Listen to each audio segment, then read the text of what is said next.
Welcome back to Nick Lenz's Comic Corner Classic, Last Known Classics. This is episode number 2328 and Doubleshot number, I think it's 28. It is, 2228 and Doubleshot 2222. Yep. Got Doctor Strange and Fantastic Four here. This Doctor Strange Epic Collection, which I'll discuss the issues in a minute, basically this is very important for this review series. Well, basically when it comes to this particular character. Well, basically for him. Let's talk about this one. We have Doctor Strange Epic Collection, volume, I believe this is, yes, volume 8, Triumph and Triumphant, which covers Doctor Strange, Sorcerer Supreme. Covers the first 13 issues of the series, and Marvel graphic novel Doctor Strange, Doctor Doom, Triumph and Triumphant. Now, this book covers the time period of November 1988, and it concludes in January of 1990. Which means, with this very book, Doctor Strange is out of the 80s. Awesome. In case you, by the way, the Marvel graphic novel that came out in 1989, that book is simply put basically a story that's been referenced several times over the years. It's basically Doctor Doom and Doctor Strange team up to fight Mephisto to save Doctor Doom's mother's soul. That's mostly put the whole gist of the story.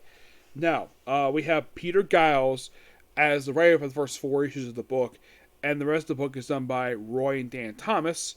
We also covered him by Roger Stern and Jean-Marc Lucifer, and of course artwork by Richard Case, Booch Goose, Mike Mignola, Dan Day, David Day, and Tim Sutton. Okay, before I talk about the main issues, I have an announcement related to Doctor Strange. This is the last ongoing series discussed for Doctor Strange. And you're thinking, really? Oh, really? The last one discussed, Nick? Yeah, this is the last one. Because I've already discussed the first 2 volumes, and the volumes that came out of this one. The Volume 4, the brief renumbering, Volume 5, the Sorcerer Supreme book, the Strange book came out recently, and the current book. I haven't discussed the current book because it's never released in trade yet, but this is the last one discussed. That's because once I finish reviewing this book, these 90 issues, I am done reviewing. I am basically finished reviewing the Doctor Strange ongoing, which basically means the only thing left to go for Doctor Strange is just a few mini series, maybe some one shots, but mostly put in the case of the main ongoing series, I am officially all done. Basically, the only other review for the ongoing for Doctor Strange is just the current book right now by Jim McKay. Well, we never released in trade. But this is the end of it. This book is this for series is going to be the last one. This series is noteworthy for being the longest Doctor Strange series to date. No Doctor Strange book before or after this book in the history of Marvel Comics has lasted as long as this. And guess what other book was launched at the same period of time? And also the same factoid. Longest book under this one character, and the longest book in the entire series. What character is that? Moon Knight. Yes, Moon Knight basically went through the same thing. Yeah, ever since that book wrapped up, which that was known as Mark Spector Moon Knight, similar to this one, basically had like 4 names. Where that was also the longest running book under the character. Because volumes after him never lasted that long. Never did. The book got restarted several times, because more times than Doctor Strange ever did. So, in the case of let's talk about the first 4 issues. The first issue is basically the good starting point of the series, and it's basically the first 4 issues of this book is noteworthy for writing wise, the last issues that Peter Giles would write for Doctor Strange. And you're thinking, really? This is the last one for him? Yep, the last set of issues.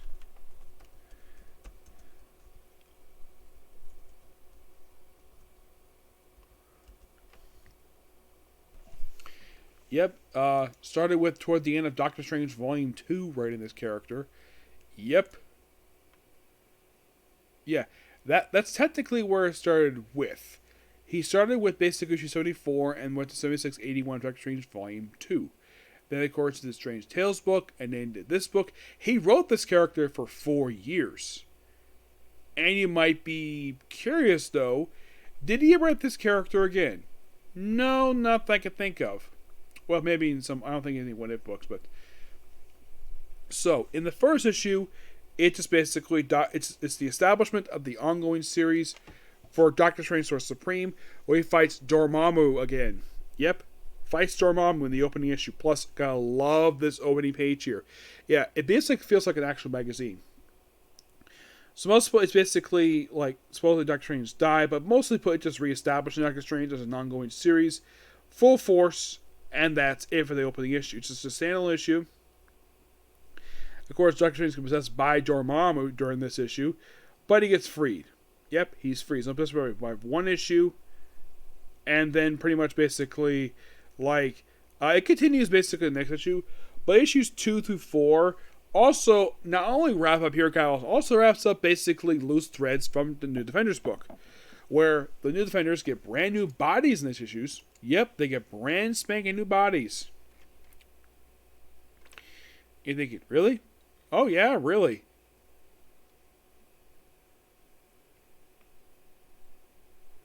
Yeah, basically, the whole thing possessed that last year. Look at this for 2 issues, and then 3 through 4 is the finale for this thing. So he gets freed from possession of Dormammu. I think possessed him for 2 issues, and he gets freed. And then Peter Guy was like, okay, I have my last 2 issues for this book, so let's basically wrap up basically any, like, let's tie up these loose ends from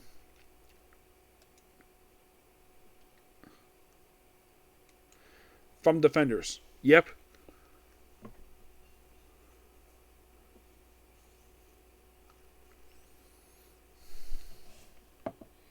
Yeah. So is this pretty much covering like all New Defenders stuff? Well, apparently they also appeared in the pages of Solo Avengers.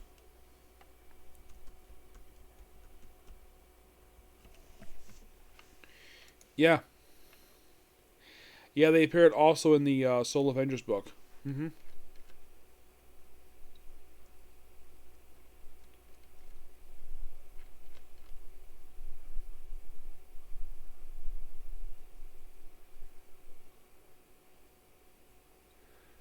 Yeah, so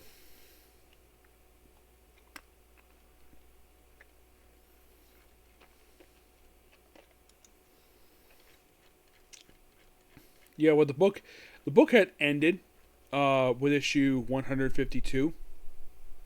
Like first it continued in 3 issues of Strange Tales. That's where it started with.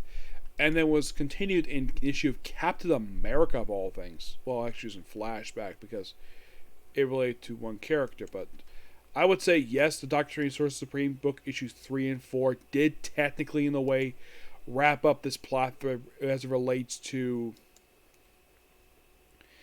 the New Defenders. Basically, it's the Dragon Circle stuff. It lasts for just for a couple issues, and then pretty much basically next time we see Defenders, this 2-parter wraps up was 1 issue of Soul Avengers. Yep. Mostly put is released in Moondragon. It's Moondragon and Sundragon. Sundragon is Moondragon's sister. And afterwards, basically, we had 2 issues of Incredible Hulk, which revealed that, oh yeah, the original Defenders came back in that storyline, which led into the Return of Defenders, story arc anyways. But, yeah, the whole stuff basically with that book. Now you might be thinking, was something movie about Peter Giles? Yes, it was. Yep, he did write that. Right after the Doctor Strange Sorcerer Supreme stuff wrapped up, after he wrapped up that book, he does that book next. It is interesting, though, the fact that he would basically wrap up basically his last issue dealing with a plot thing that he created. So, yeah, with these 2 issues, they're wrapping up the New Defenders plot threads. Basically, everything related. We also have a big smooch, like a type of smooch between Dr. Strange and Clay, which love Richard Case's artwork. It's amazing. Yeah, then pretty much like, okay, so this you might find interesting, though. Like, they get new bodies at the end of this 2-parter. Like I mentioned, it's continuing the pages of Soul Avengers for 1 issue, and then that's it. Yeah. I'm surprised that Soul Avengers issue was not included in here, because that's next time. Now, then we have issues 5 through 8. This is known as the Faust Gambit. This also is the start of Roy Thomas's return to the book. Yep. Return to the book since the 70s. Yes. Faust Gambit, only 4 issues. It's Roy and Dan Thomas, Justin Goose on the artwork. Mostly put, basically, it's Roy Thomas reinserting himself as the writer of this character. Now, you might be curious, though. How long had it been since he, worked on Doctor Strange? Well, let me answer that for you. He had not worked on the book since 1969. You might be thinking, did he work on Marvel Premiere, which featured Doctor Strange in the book? Yes, he did. He did one issue. He did the opening issue. So this was the first time since Marvel Premiere.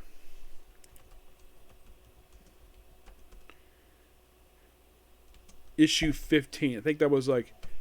no, actually that was Nia's issue. So... yeah, it was... okay, so... let's see.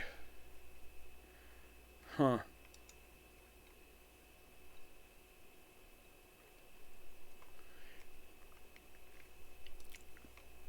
Now you might be thinking, did Roy Thomas write the ongoing? No. That was Steve Englehart. But it's nice to see Roy Thomas come back to the book. It is interesting the fact he came back. Not sure exactly why he came back for, but he did. And he stayed in the book for quite a while. If you're curious, how long did he stay? Well, he basically did mostly up to issue 56. He did skip a few issues. He was on this book for about 4 years. Came issue 5, took a break he didn't do issues 25, 48, 49, 50, 51. He did all, basically for 5 to 56.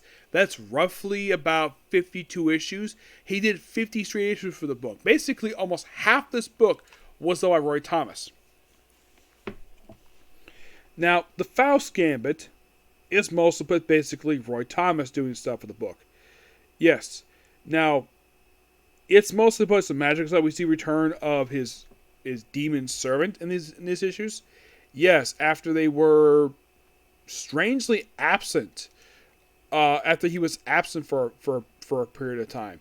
Yes. Red Robin, was a villain who actually appeared in the penultimate issue of Doctor Strange Volume 2. He came back this book, issue 5. And he was here for quite a while. He made his last appearance until when Roy Thomas wrapped up his run. This was the first time he was seen since Strange Tales 17, which came out in 1988. And this issue 5 came out just like the following year. Now, yeah, mostly put, basically, he deals with Baron Mordo in these issues. It's basically, it turned out Baron Mordo. We have Sunset Tash make the return to these issues. Mephisto, who is also referred to as Jezebel. She is, in fact, the daughter of Mephisto. Yes, Blackheart's her brother. And this book is technically, in a way, her debut. She's going to just 8 years later. Sentesh himself also makes a return to these issues. Yes, Sentesh. Excuse me. His previous appearance prior to this book was actually in issue of Incredible Hulk, issue 358. Yep. We also see a return of Mephisto himself. Yeah, he inserts himself in this story. It's a great story. Of course, you have Doctor Strange, and it's a great supporting cast. Agamotto, Sarah Wolf, Ranroth, Topaz, Wong, and Imi. Clea, surprisingly, is not in these issues. Imi is actually was Wong's fiance, and she died toward the end of the series. Yep. The story gets wrapped up with issue 8, and then issue 9 begins a very strange story arc. This one, where we have the Now magazine starring this book, and also this book gets a backup feature. You're thinking, what? Seriously, a backup feature? I'm like, that's strange. Yes, that is very strange.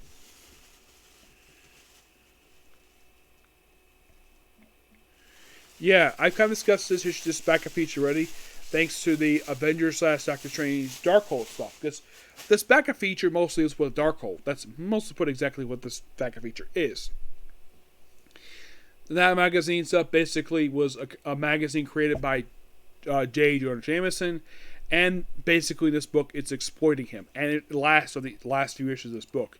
Yeah, he has to deal with Now magazine. Basically, like, The cover, like, oh, and now a Jameson publication.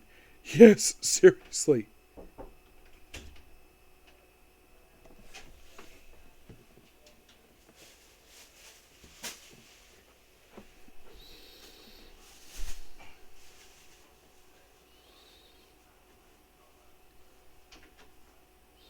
Anyways, yes, I will continue to show off the arc because the arc is so good. Yes. Oh yeah, and also get this: in the Ferris Gambit issues, we have a cameo by Howard the Duck. Yes, seriously, Howard the Duck shows up here. You're thinking, really? Howard the frickin' Duck? It is by far one of the strangest ideas I have ever seen for this book. Howard the Duck makes a cameo in this book. His last appearance was 4 years prior to this in the final issue of his book. He's only around for just a couple pages. Yeah, it's basically Roy Thomas showing the fact, yeah, it's so awesome. Here's Mephisto's daughter. That's her. That's how she originally appeared before she became Jezebel. But this story is just amazing. Oh, the book for Shanti stuff. Now let's see if I can get to the cover here for this, because it is quite strange. So basically, Jameson had pictures taken of Doctor Strange, and now he's a public figure because of this stuff. Yes, seriously. It is by far one of the strangest ideas. Like, here it is at the end of issue 8. It's like, where you have Doctor Strange, and that's the cover for the very next issue. Yes, seriously. They use that as the cover for some strange reason. Like, oh, it's like an interview with Doctor Strange with Morgan Blessing. It's like a tabloid. Yes, for some reason, it's like, oh, Doctor Strange become a tabloid. Like, what the heck? Yeah, and it's like, Dormammu, take that woman. Yeah, and he does not like the fact his pictures were taken without his permission. Then we have like an article. Yes, an article about him. Yeah, so basically Doctor Strange, who was being a secret the whole time, except for some people, he is now public knowledge. And there are fans getting up his door, and that's only issue 9. Yes, if you're curious about issue number 10, oh boy, we had the return of Dr. Michael Morbius in issue 10. Yes. Now, why did he return here? I'm not sure. Well, the last time he had shown up... Excuse me. Let's see. I have to look up on here. Let's see. What was his previous appearance? Prior to appearing in this very issue. Let's see. His last appearance was actually an issue of Fantastic Four. Yes. Issue number 317. Let's see. Yeah, that was the last time he appeared. Yep. This issue is also noteworthy for the debut of Victor Strange. Who is Victor Strange, you might ask? Doctor Strange's brother. Yes. His brother. Now, his sister, basically, one of the who died because he tried to have a surgery on her. Yeah. This issue's debut of Victor. It is quite strange.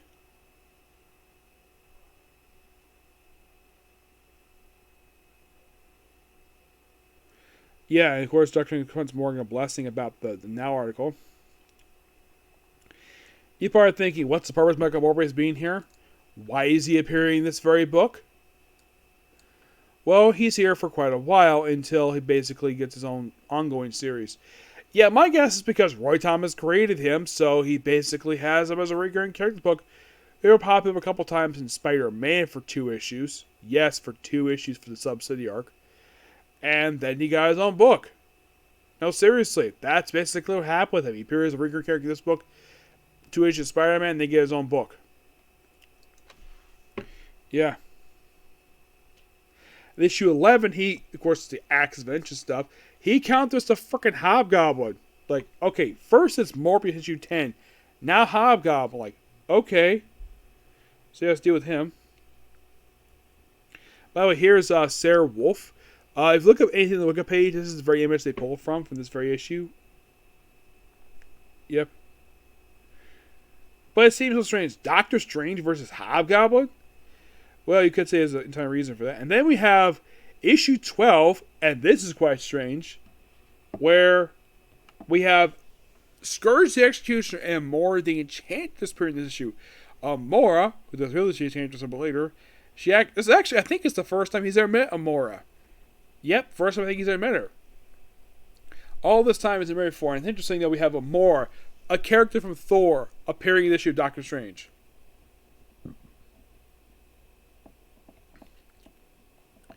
You think, well, it's Acts of Vengeance. What do you expect?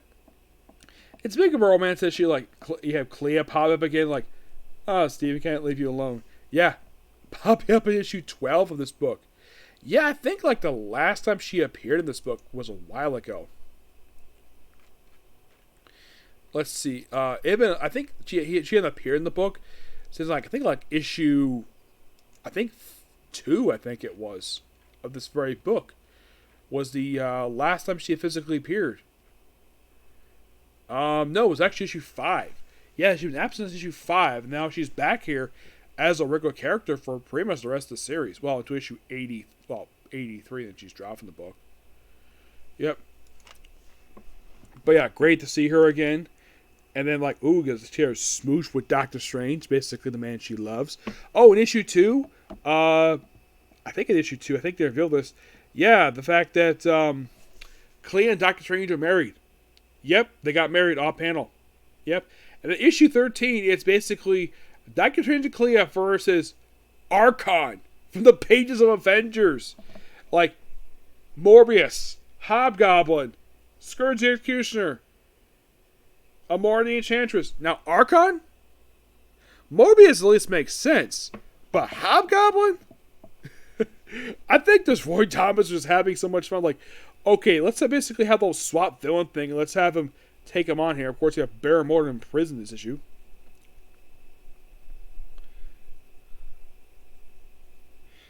Yeah, and then afterwards, we have, Doctor Strange, Torment.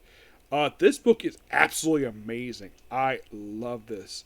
And I can't wait to discuss the rest of the series.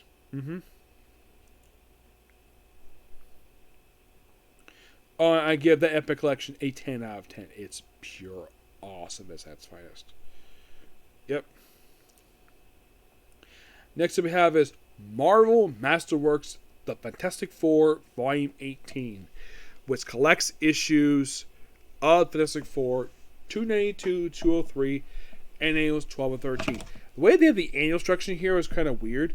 Instead of during the issues, they have the annuals set in this book after the main issues themselves. Okay, now the main writer for these issues is Marv Wolfman. He writes most of the issues in here except for the first 3. He writes 95, 203, and the annual 12. Lean Ween does 92, 94. 92 is also co-written by Roger Ziffler. Keith Peller co-does 93, 94. Bill Mansell co-writes issues 93, 94, and does annual 13. Keith Peller does the artwork for 93 to 201, 203. Pretty much all the issues except for 202. 202 is done by John Bushman. 182 is done by George Perez. Bob Hull does annual 13, which 12, which Keith Peller does the annual 2. Sal Bushman does 13. Okay, this book covers the period of March 1978 and concludes in February of 1979. So basically, I think with the very next book, I'll be out of the 70s with this book, which is awesome. Mostly put in the case of 182, 200, it's basically, the Fantastic Four being disbanded and basically trying to come back together, of course, thanks to core part to Doctor Doom. And 200, they basically reform. Actually, technically, they reform in 186. Mr. Fantastic, who had lost his powers, he gets his powers back in 197. 200 basically back to the full team.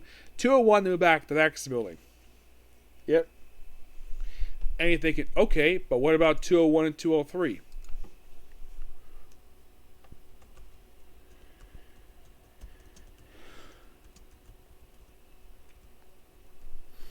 It's basically like 201 is like back to status quo after they move back to the Baxter building. Yeah. But the issue itself is amazing. 200 just awesome. Just Fantastic Four Doctor Doom once again. And of course dealing with the clone of Doctor Doom. Excuse me. And he's here just for this story arc. The Fantastic Four No More story arc. 2 on the back in the Baxter building. Well, of course, then we have to deal with Quasimodo for the next couple issues. And number 12, it's basically the Inhumans working with the Fantastic Four taking on the Sphinx and Traxton. The Sphinx is a Noah villain. Traxton, this was his last appearance. He's a human character. And then we have the Annual 13, which is quite strange, the fact that they put these two annuals between these two issues. I'm not sure why. And basically just deal with the Mole Man in this issue. Then 202, they deal with Quasimodo. Yep, Quasimodo. And of course, you got appearance by Iron Man, because why not? And then 203 basically is just, well, we introduce Willie Evans Jr., who is basically like a friend of, well, he actually got killed off in an annual. Yes, this kid is sadly no longer alive. He died in number 7. Yep. All because he became a creature named Grunt.